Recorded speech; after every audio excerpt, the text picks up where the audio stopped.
As a leader, have you ever been worried that you're going to be found out? You see, imposter syndrome is real. It happens to all of us despite our achievements and track record. So today I'm going to share with you my neuroscience formula to help you combat imposter syndrome and a lack of confidence. So where do we begin? We begin with awareness, right? Where does self-doubt show up? Get a pen and piece of paper right now. Where does self-doubt show up?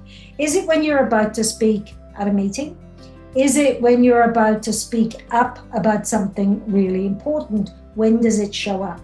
The second thing is, what's the story you're telling yourself? What's the narrative? Some time ago, I was about to present at a national board, and I told myself this story: you don't belong. You're not good enough. And I had to deal with that in the moment. And I'm going to show you how I deal with these things. The third thing is to understand there are many neuroscience techniques that you can use to reframe the way that you feel and act in the moment. So your brain is wired a certain way. So I want you to think about this. Every time you're about to step out of your comfort zone, every time that you're about to do something that feels uncomfortable, your mind triggers an anxiety response. And the only thing you can do is calm down your nervous system. So here's a great little neuroscience hack, which was designed by Betty Alice Erickson. So it's called the 5-4-3-2-1 method, and it's a grounding exercise. So when you feel that lack of confidence before a big meeting or imposter syndrome, I want you to pause and just think about 5 things you can see. Right now, I can see my microphone. I can see my laptop. I can see the beautiful mountains outside. I can see a picture on the wall. I can see pens around me, right? That's 5 things that I can see. Now, what are 4 things that I can touch? Well, I can touch my desk. I can touch my hair. I can touch my chin. I can touch my nose. So there's 4 things I can touch. What are 3 things I can hear? Well, believe it or not, I can hear my dog breathing very heavily in the background.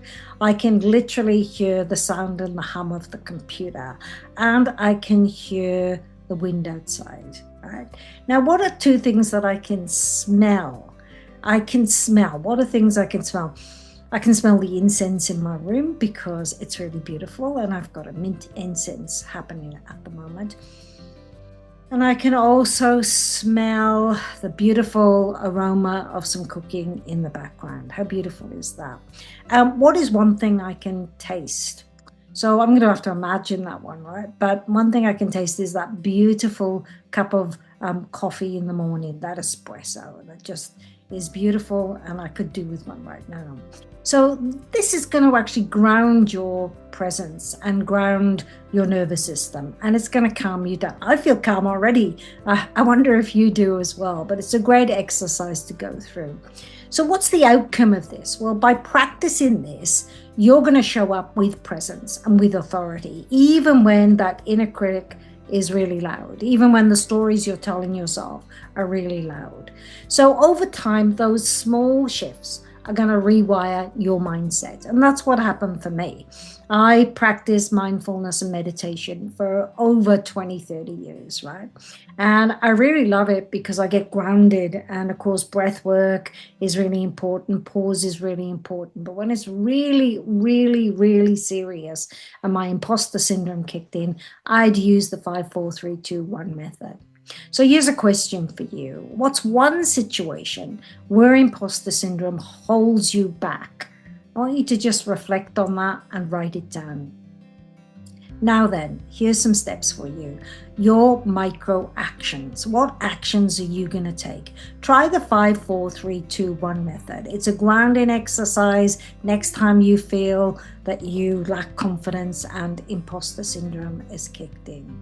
Thank you for listening to me. Now, if you're ready to anchor your confidence and lead with authenticity, subscribe for more neuroscience-backed leadership tools. Comment below with your biggest leadership challenge. I read every single one. See you in the next video.